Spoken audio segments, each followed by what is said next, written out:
about you, but I want to see him. I've been a Christian for quite a few years. I guess I should see him every day and never miss a beat. But I certainly feel there are plenty of times where I don't see God. And coming to church, or reading on my own, or just thinking about the world, taking time out of this crazy rat race is so important for me. I think it's important for you too. And I'm really praying that the things I share in the coming minutes, as soon we look at God's Word, will help you to see God as well. My name is Douglas Jacoby. I became a Christian in 1977, which is the last year that snow fell in Miami and the Bahamas. I was a student at the time, and maybe because I had so many questions, I've devoted my life to trying to help other people to answer their questions. And if I were stealing words from a minister named Ravi Zacharias, my purpose is to help believers to think and then to help thinkers to believe. And through travel and debate and many other fun things, that's what I get to do. I've been in about 25 different countries this year, and I'm not going to tell you about all those. Let's go back. Thank you. I've had a chance to be in probably 25 countries this year. Later this month, for example, I'll be down in Bogota, Medellin, and Quito.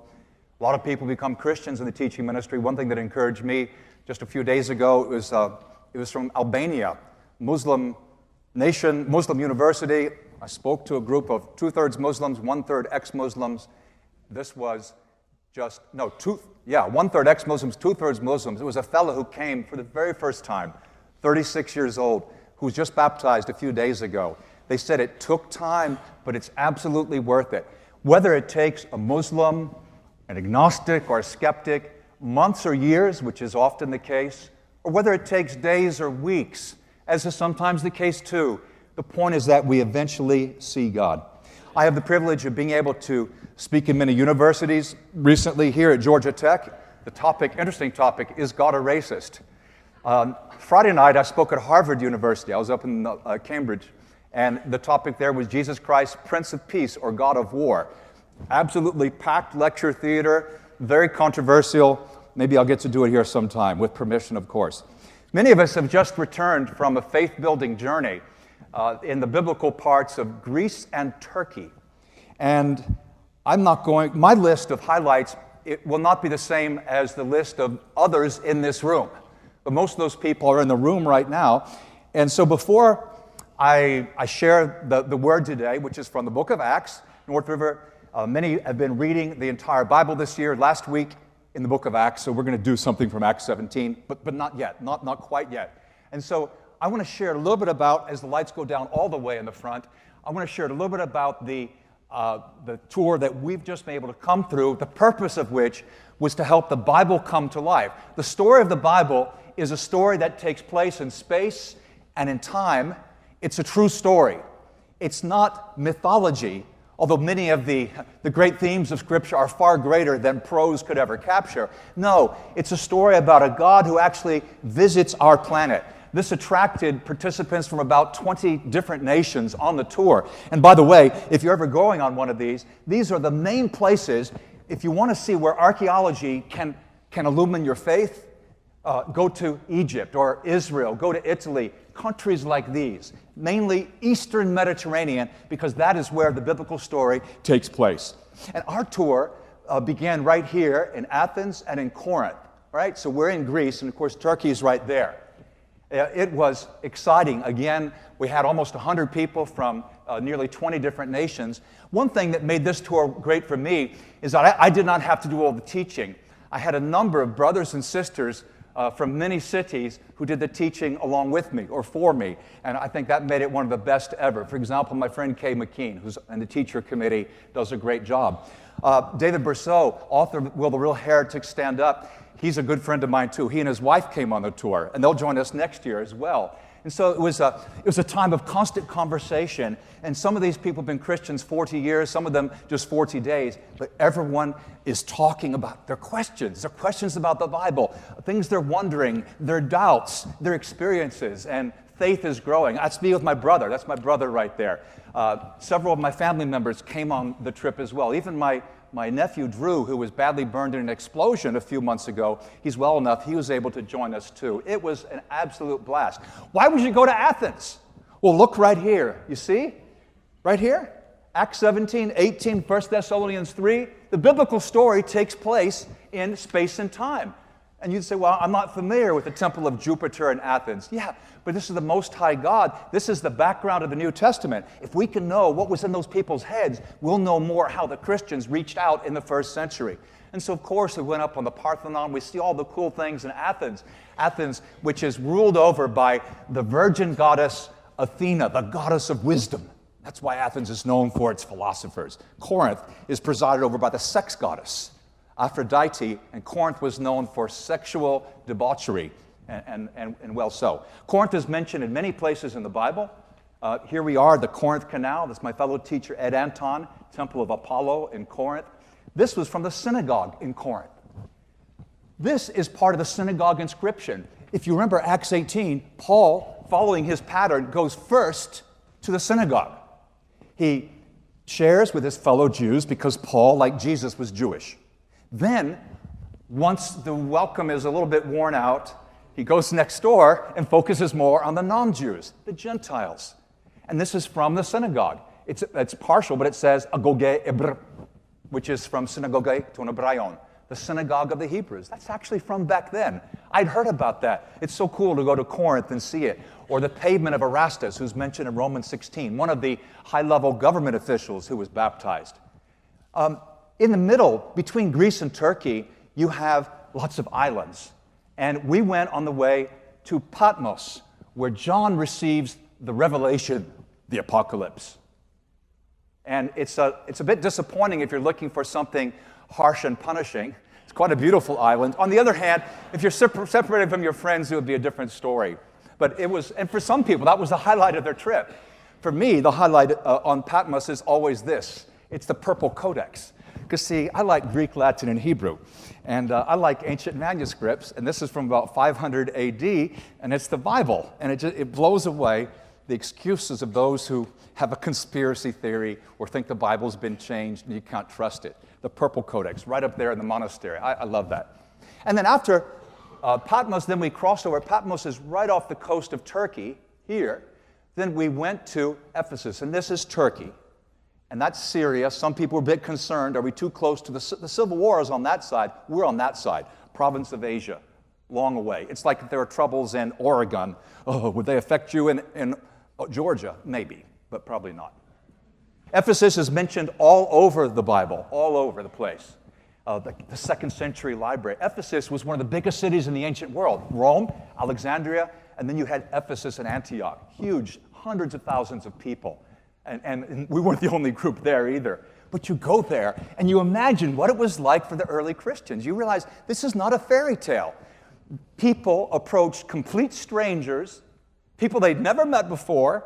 They invited them, they shared with them, they became Christians, they grouped together, and it meant a change in thinking, either from atheism or paganism, or in some cases from Judaism. The most popular goddess in Ephesus was the mother goddess. Ephesus was a place where women ran the show in religion, not men. Women ran everything. And they worshipped Artemis, Diana, for 1,000 years right here. 1,000 years. This is all that's left of it today, one column. And the reason I like to take my tour members there is to show them that even though that's one of the 7 wonders of the ancient world, it's not so impressive to God. And maybe it shouldn't be so impressive to you. That's all that's left, one column. In fact, it was knocked down after 1,000 years to build a church. The church was knocked down when the church got, let's just say, when the church got proud and arrogant and could no longer go forward. It was kind of stuck. The church, we all get stuck sometimes. At any rate, the church kind of drifted away from Christianity completely around 400 AD. But anyway, they knocked down that to build a church, and then soon after that, they knocked down the church to build a mosque. Okay, is that it today? Am I done? Flat out, am I done? Okay, I can be. Direction from above. Okay, there we go. Excellent. This is interesting. We had some baptisms over here. Some of you today probably have never seen someone put under the water. That's because it mirrors a burial. And baptism was always burial. This church was built in 500 AD. See the baptistry? You walk down. In fact, they normally immerse people up until around 1000 AD. That was the norm. And they put them under the water, not babies, adults. There you go. And that was knocked down when the Christians got cocky, and that was turned into a mosque. By a coincidence, the Muslim leader it's named after is named Isa, or Jesus. It's the Jesus Mosque. So they knocked down Temple of Artemis, built a church, but when the church gets proud and forgets its God, they knock it down and they build a mosque. What goes around comes around, and there are lessons of humility everywhere. We went to Colossae, where the Colossians are. And this was a cool place. It's never been excavated. The government of Turkey will not allow it to be excavated until they finish Laodicea. So all we could do is walk on the top and imagine what's down there. However, I looked down, and I noticed things sticking out of the ground. I couldn't take them because it's against the law, and I don't want to go to a jail, and definitely not a Turkish jail, at least not right now anyway, a certain movie I once saw. But this is glass from the Roman period. Like glass from the time of the early church, the first century. Yeah, I put it in my hand. I put it back. Someone said, "Where'd you put it?" Someone else said, "I saw where you put it." Someone's going to take it, I think. But yeah, the archaeologists have not started there yet. But when they do, what will they discover that illuminates, confirms, illustrates the Bible, makes it easier for you and me to believe? Because without some help, we don't see God. Without some help, I struggle. I need help. You need help. We went to nearby Hierapolis. That's an incredible mineral deposit. Hierapolis is important, if for no other reason, because this city, of course, had a large church, but it's also the location of the grave of Philip the Apostle. That's not him, that's me. And that's the grave there that was discovered just 2 years ago. I was really eager to see it, because last time I was there, they hadn't found it yet. But things pop up all the time. Isn't that cool? Laodicea. Laodicea? You mean the lukewarm people?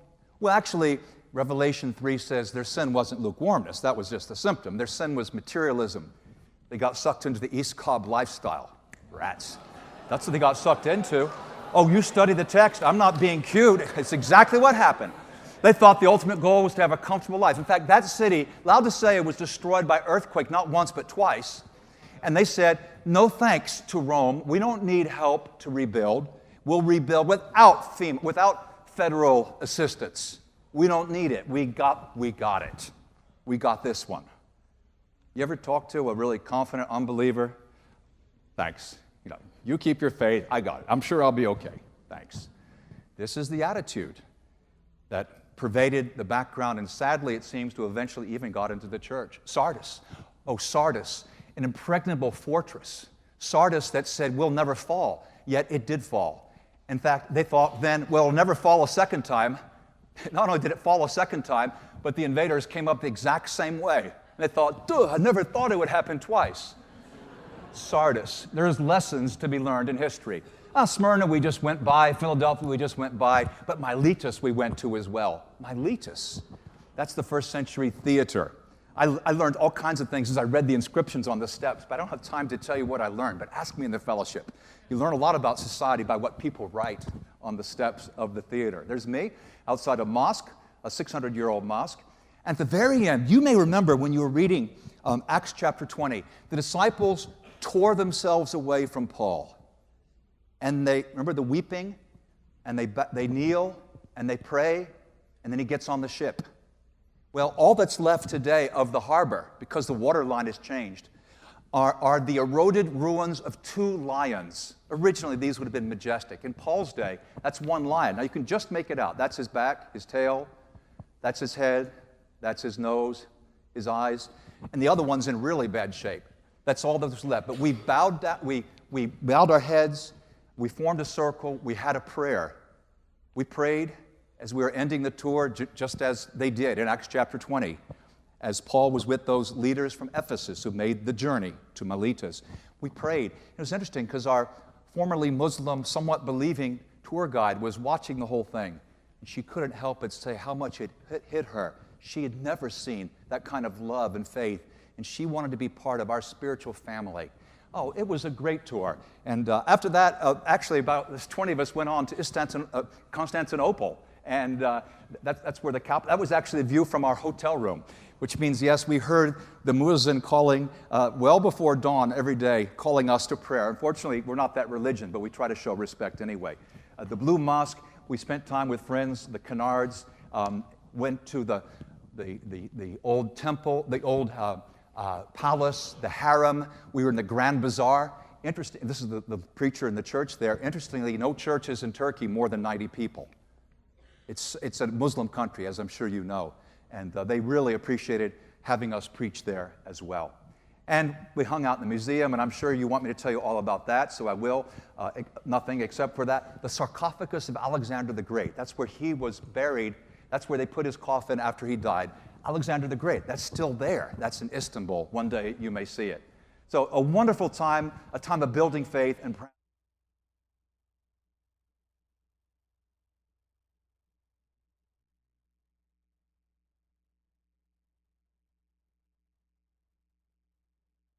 Calling Alone in Athens. Is that okay? Alone in Athens. In Acts 17, Paul is dropped off by his friends. You could read it right there in verse 15, and I hope you will. And he's alone. His friends aren't back yet, meaning he has no witnesses. And I think this is an interesting thing to ponder. How do I behave when there's no chance of anyone reporting on my behavior? What am I like late at night all alone?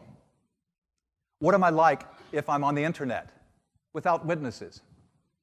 What am I like when I'm sitting next to a stranger and I'm dog-tired and don't feel like talking? What am I like when I'm on hold because they're trying to give me superior customer service, so I'm waiting 20 minutes on a call, which makes me want to talk to your manager's manager and rearrange your entire company? What am I like when people aren't there to see what I am like? What are you like, for that matter? Paul is in Athens. And my first time in Athens, 1980, I was so excited to be there because I had just done my first year of Greek at Duke. I liked history. I want to learn. I was very excited. I got to Athens in the middle of the night. The taxi was taking me to the Acropolis View Hotel. I was going to use some of my Greek. I knew the language had changed, so I tried to make allowances. And the taxi driver was going like a fiend. Faster, faster. And I'm calling out, what's the Greek word for slow? I'm saying, taki, taki, taki, which actually I was telling him, go faster, faster, faster. We're bumping through the streets. I thought I was going to die. My heart is thumping away. We get there. What did I notice as I walked around? I noticed a lot of things as I walked around. Got up the next morning, walked out the hotel, left or right? I'll go left. And after a few hours, the buildings were very modern. Where's the Acropolis? I got home finally to the hotel. If I had turned right and looked up, I would have seen the Acropolis right there. Sometimes what we're looking for is a lot closer than we could ever imagine. It's kind of arbitrary. You go left. If you had gone right, you would have got it, or vice versa. And that's what happened to me. What did Paul see? Paul is disturbed. And this is one of the words that I like in this passage when I read it, and that's the word paroxyneto. Paroxyneto, Paul was deeply provoked. It bothered him deeply. It bothered him a lot that people were following idols, that people did not know the true God. It really disturbed him. There was nothing casual or nonchalant about Paul here. He saw quickly to the heart of the city. And as a result, he reasons in the synagogue, always his pattern. He starts with the people, the religious people, he relates to them, and then he talks to others. He goes to the marketplace. He begins conversations. He talks to philosophers. They call him a seed picker. They call him a pseudo-intellectual. The word, spermologos. You can practice it if you want, spermologos. But a spermologos is someone who picks up a little bit here, a little bit there from that documentary, a little bit here from that part, a little bit from this philosophy, a little bit from this history, a little bit of rumor here and there, and he's not really educated. As we see in this passage, which you'll have to finish reading later, Paul is far more educated than these Athenians. these bright philosophers and Athenians who prided themselves on their education. It reminds me a lot of where I just came from. You know, I'm with the Harvard students and the Harvard professors, and people take their education very seriously. I think maybe too seriously. And that's why I always play with them. We're walking through the Harvard campus. We're walking through the law school. And I love to point this out. Whenever I meet a law professor, anyone who seems to be very proud and dignified, I tell them, I used to work at Harvard Law School. So you did? Yeah. I was a janitor. I'll tell the people, I worked at Harvard Business School. What were you? I was a secretary, a male secretary. Always male. Shocking.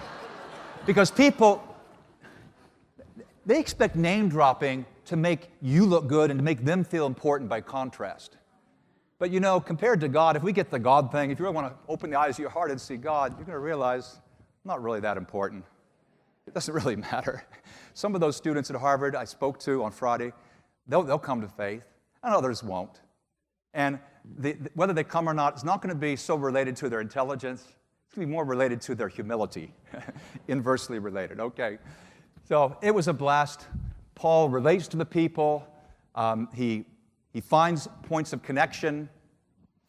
He doesn't blow them away by taking out the Bible because they didn't have the New Testament anyway, and they didn't know the Bible.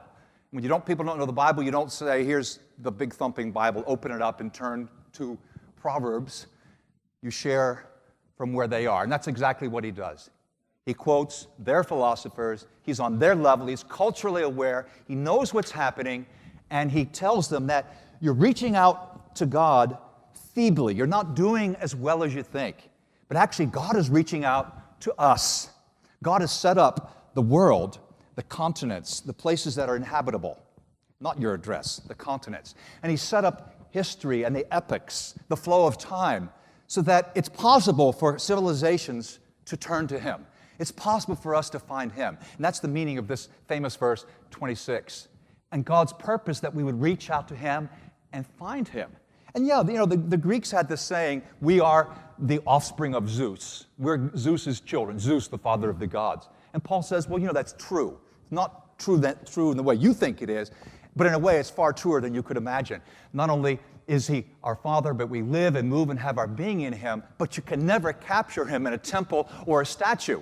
You can't control God. God's far too dangerous. You can't tame God and stick Him in a box. Cannot be done. See what Paul says here? And from there, he moves into the nature of the universe. It's a moral universe. There's accountability. One day, there's a day of judgment. And if we don't live in a moral universe, okay, there's no judgment. But if there's anything such as right and wrong and justice, then there has to be an accounting one day. Otherwise, it's all for nothing. And it's not for nothing. I refuse to believe that. And so do great minds and philosophers, and I'm with them on that. And He's going to do it by Jesus. The evidence of that is the resurrection from the dead. Many people say Paul failed. Many people say 1 Corinthians, which is written right after this, Paul says, well, I decided not to come with wisdom and fancy words and just the cross, just the cross. But Paul never failed. In Corinthians, he's not reacting to a failure in Athens. He's there all alone for a couple of days. Look what happens. He evangelizes in the synagogue. How would you do it? He goes to the marketplace. He gets invitation to the university, to the Areopagus. He speaks to the philosophers. Although he's rejected by most, still some believe, particularly a man named Areopagites, this guy here, Dionysius the Areopagite, and an upper-class woman named Damaris. I mean, a rich, wealthy, influential woman and man, and he begins a church. Is that a failure? I don't think so. Not at all. You know, I wish I had time to do the other half of the message. Just can't do it today. Someone's got to pay the piper some way. So what I want to do is just end with the points, which was the end anyway, and then we'll pray, and we'll see what you think about this. This is what I take away first. And this is what Paul is telling in Athens. He's saying, we reach out, humans reach out for the truth fairly feebly, inconsistently, but truth is God's reaching out for us all along. When we get that, then we call others to God. We have a responsibility ourselves to reach out. I certainly remember my first time in Athens. I've been in that city many times. I think I even remember all the people I've reached out to in that city when I've been alone. People from all over the world. You say, but I live in Atlanta. People aren't open like they are in Greece. Are you nuts? The world comes to you in Atlanta. Look at this audience. What are you going to do? What am I going to do, Douglas? Am I going to be like Paul when I'm alone? When he's alone, he, deeply believing these principles, reaches out. He does something. That's the challenge. For me, that's the takeaway. And maybe it is for you.